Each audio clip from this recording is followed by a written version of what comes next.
जी कहाँ से हो? मलोया से। मलोया से जी। और आपको जामिया मेडिकल में कितना समय हो गया इधर? सर 2.5 महीने हो गए। 2.5 महीने हो गए। लगातार ले रहे हो? हाँ जी। लगातार ले रहे हो।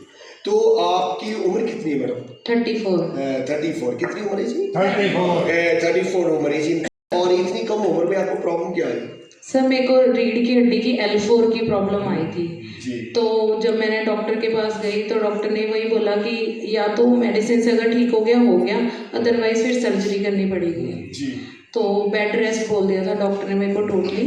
जी। जब मैं जिम जाती थी, जिम में मेरे वेट ज़्यादा उठाने की वजह से प्रॉब्लम आ गई थी। जी जी। तो फिर कुछ टाइम के लिए सब कुछ बंद कर दिया था मैंने, बट मैंने सर्जरी नहीं करवाई।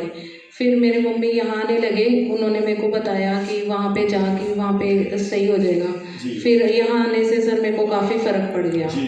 तो फिर अब मैं बहुत पहले से बहुत सर्वाइकल भी था मुझे, तो उसमें भी मेरे को बहुत फ़र्क पड़ गया। जी। तो अब मैंने फिर तभी फिर हुक्मा की भी फिर बुकिंग करवाई सर। जी जी। हाँ जी। और आपको जिम जब जा रहे थे आपको वहाँ पे रीढ़ की हड्डी की प्रॉब्लम आई थी? हाँ जी, रीढ़ की हड्डी की आई थी। जब आपको रीढ़ की हड्डी की प्रॉब्लम आई तो उसका आपकी बॉडी के ऊपर क्या क्या साइड इफेक्ट होने लगा?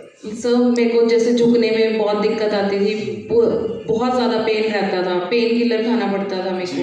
तो वो पेन किलर भी बहुत स्ट्रांग थी जो डॉक्टर ने दी थी। तो जब मतलब जैसे वो रात को खानी उसके बाद तब नींद आती थी, तो फिर उसके अगर पेन किलर नहीं लेती थी फिर पेन होती थी बहुत ज़्यादा। फिर वो लगातार 1 महीना खानी पड़ी मेरे को, तब जाके थोड़ा सा रिलीफ हुआ था। फिर उसके बाद मैंने एक्सरसाइज लाइट करनी शुरू की, स्ट्रेचिंग करती थी, उससे ठीक हुआ था फिर थोड़ा सा, बट प्रॉपरली नहीं फ़र्क पड़ा था। तो बट फिर थेरेपी लेने से ही मेरे को मतलब अच्छी तरह फ़र्क पड़ा। यहाँ आने से, कहाँ आने से? आपने जो दीदी जी इनको रीढ़ की हड्डी की प्रॉब्लम आ गई, जिम जाते थे, वजन वेट उठा लिया और जिसकी वजह से कमर में क्या रहने लगा? दर्द ज़्यादा बढ़ गया। और इनको डॉक्टरों ने रीढ़ की हड्डी का ऑपरेशन तक बोल दिया, सर्जरी बोल दी। और इनको रीढ़ की हड्डी की प्रॉब्लम आने के बाद ही इनकी बॉडी के ऊपर साइड इफेक्ट क्या हुआ? एक तो टांगों में दर्द रहने लगा और नीचे झुकने में प्रॉब्लम आने लगी, खड़े होने में दिक्कत आने लगी और बैठने में प्रॉब्लम आने लगी। सही आ कि गलत? यही प्रॉब्लम आ रही थी ना आपको जी? हाँ जी। अरे अगर इतनी कम उम्र में अगर स्पाइनल कॉर्ड की अगर प्रॉब्लम आ जाएगी तो इंसान बुढ़ापे तक नहीं पहुंच पाएगा। अगर सर्जरी करवा लोगे तो उसकी कोई गारंटी नहीं है कि सर्जरी करवाने के बाद इंसान सही हो पाएगा। सही कह रहा हूं कि गलत कह रहा हूं? सारे बोलो जी। सही है। सही कह रहा हूं कि गलत कह रहा हूं?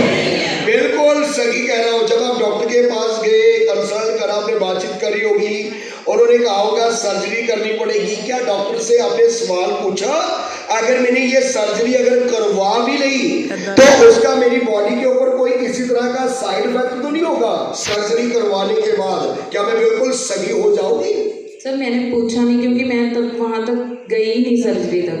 पहले मैंने मेडिसिन ही खाई, मैंने कोशिश की कि मैं खुद ही स्ट्रेचिंग करूँ, उससे मैं सर्जरी नहीं करूँ, क्योंकि मुझे पता था कि बहुत ज़्यादा फिर प्रॉब्लम आ जाएगी सर्जरी करवाने के बाद। और फैमिली में भी मैं और मम्मी है, फिर कोई देखने वाला भी नहीं, करने वाला भी नहीं है, तो फिर कैसे वो मैनेज करना बहुत मुश्किल हो जाता। तो इसलिए मैं सर्जरी तक तो जाना ही नहीं, मैंने इतना फिर पूछा भी नहीं। फिर उसके बाद मैं यहीं आने लगी, वहाँ जाने की मेरे को ज़रूरत ही नहीं पड़ी। वाह जी वाह, जोर से बढ़िया। सही आगे गलत?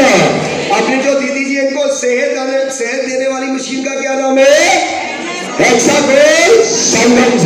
और आपके सामने दीदी जी है, आज इनको नीचे झुकने में कोई प्रॉब्लम नहीं है, खड़े होने में कोई दिक्कत नहीं है, चलने में कोई प्रॉब्लम नहीं है। अगर इनको अगर ये रोज जामिया मेडिकल आए, थेरेपी ली, प्रोडक्ट का इस्तेमाल करा, तो आज इनके घर में जामिया मेडिकल कंपनी का ये प्रोडक्ट जा रहा है। जे अगर डॉक्टर के पास चले जाते, उनसे बातचीत कर भी लेते, तो डॉक्टर फिर भी इनको यही कहते कि हम आपकी कोई गारंटी नहीं ले सकते। लेकिन जामिया मेडिकल में रोज आने से, थेरेपी रोज लेने से आज इस इंसान को सर्जरी तक करवाने की जरूरत नहीं पड़ी है। अच्छा बोल संगम से सही आ की गल। और आप देखो रोज आ रहे हो, थेरेपी ले रहे हो, और थेरेपी करने के बाद शरीर में कुछ प्रॉब्लम बाहर आई थी? सर मेरे को जब पहले दिन मैंने ली थी थेरेपी, मेरे को नींद नहीं आई 2-3 दिन, बेचैनी, बहुत ज़्यादा बेचैनी, वॉमिटिंग आने को मन, वॉमिटिंग आई नहीं बट बहुत मन बेचैन बहुत ज़्यादा रहा। बट फिर भी मैं आती रही, मेरे को इम्प्रूवमेंट रिएक्शंस आए 15-20 दिन के बाद, मेरे को जो फ़र्क पड़ा।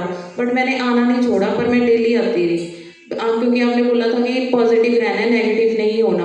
तो फिर इस पॉजिटिव एटीट्यूड के साथ ही मैं डेली आती रही और उससे मेरे को फिर जब फ़र्क पड़ना शुरू हो गया, फिर मेरे को खुद को अच्छा लगने लग गया, एनर्जी लेवल बढ़ गया। जैसे मैं वॉक करती हूँ तो वॉक करने में पहले जैसे 10-15 मिनट बाद लगता था, बट नहीं, अब मैं आधा घंटा वॉक कर लेती, तो मेरे को फील ही नहीं होता कि हाँ मैं इतना चल रही हूँ।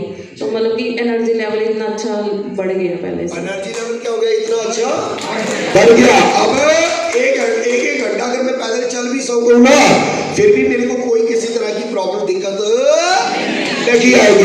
मतलब रीढ़ की हड्डी की स्पाइनल कॉर्ड बिल्कुल सही हो चुकी है, क्योंकि हम थेरेपी देते ही रीढ़ की हड्डी के ऊपर है। सही है कि गलत है? और आपके सामने ये तो दीदी जी क्या कह रहे हैं कि मेरा उल्टी आने को मन करा और 2 दिन तो मेरे को नींद नहीं आई, और इन्होंने क्या बताया अभी कि हम लेक्चर में बताते हैं इंसान को हमेशा क्या रहना पड़ेगा, पॉजिटिव रहना पड़ेगा। क्या रहना पड़ेगा? अगर पॉजिटिव रहोगे तो ये प्रोडक्ट आपको हमेशा ठीक करने में आपकी क्या करेंगे, बहुत ज्यादा मदद करेंगे। अच्छा है कि बहुत अच्छा है। और थेरेपी के बाद पेन दर्द बढ़ा था? थोड़ा सा बढ़ा था, ज़्यादा नहीं बढ़ा, बट फिर वो भी धीरे धीरे ख़त्म हो गया। जी जी। फिर उसके बाद जैसे मेरी मम्मी भी आते थे, तो मम्मी को भी काफ़ी अच्छे मतलब कि इम्प्रूवमेंट रिएक्शंस और बहुत अच्छा बेनिफिट मिला। फिर हमने यही सोचा कि नहीं, अब हमें प्रोडक्ट लेना है कि अब जैसे कई बार नहीं भी आया जाता, दूर से आते हैं, तो अपना बंदा या कहीं बाहर जाओ तो बंदा अपना घर पे थेरेपी तो ले सकता है ना, क्योंकि रेगुलर थेरेपी का ये है कि रेगुलर लेनी पड़ेगी, तभी आपको बेनिफिट मिलेगा। वाह जी वाह, जोर से तालियां।